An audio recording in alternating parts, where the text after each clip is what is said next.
Over time, my teaching has changed pretty dramatically. The focus should be rather student-centered and experience-centered and learner-centered, and I think over time I've certainly embodied that, aspired to be more of a student-centered professor.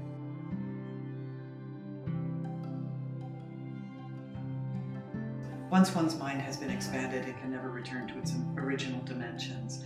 And I stay very focused on opening their minds with the idea that they will be here for a very short period of time and they will be citizens of the world much, much longer.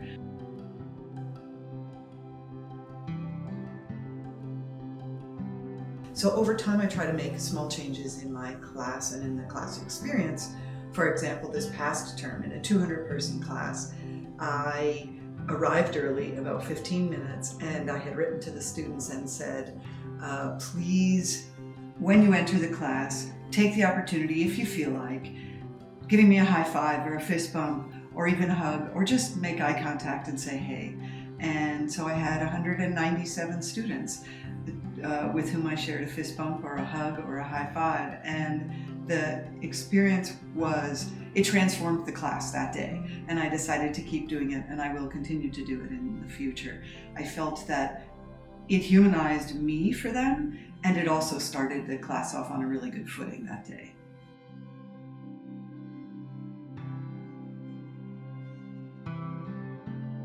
Well, I suppose the best people to evaluate or assess that would be my students.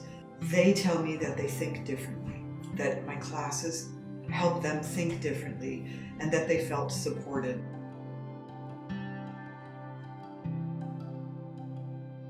I feel as the world is increasingly less predictable and as the planet is more fragile, it's imperative that students connect with each other and with the worlds around them. They cannot be isolated. We cannot be isolated. So I encourage them to hold on to the threads and connections and supports they have here, and to strengthen those and reinforce those for everyone's benefit.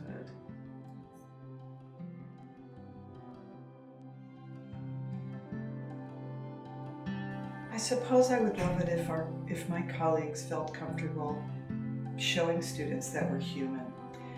Mental health amongst professors is generally not great. We're actually in the bottom half of professions in terms of mental wellness.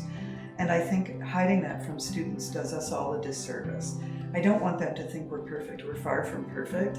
And I think they'll feel safer and more connected, and hopefully more well, if they understand that we experience mental health challenges too, and being human with them allows us to connect in ways that are unspoken, just simply by us showing them that we have lives and sadnesses and challenges as they do.